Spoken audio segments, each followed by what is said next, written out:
Hello everyone, my name's Tyler, and today we're going to be talking about animal behavior in our evolution, ecology, and behavior section. Behaviors can be inherited or learned. From an evolutionary perspective, behavior is important because it can lead to greater fitness and survival. Here's our lesson overview for this video. First, we're going to talk about animal behavior and learning. Next, we're going to talk about animal communication. And last, we're going to talk about social behavior and mating. So first, let's talk about animal behavior and learning.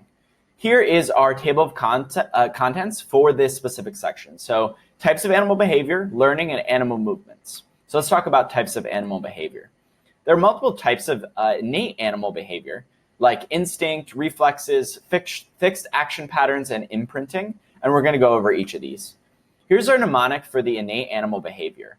Fur, like fur. Fixed action pattern, instinct, imprinting, and reflexes. Here, let's talk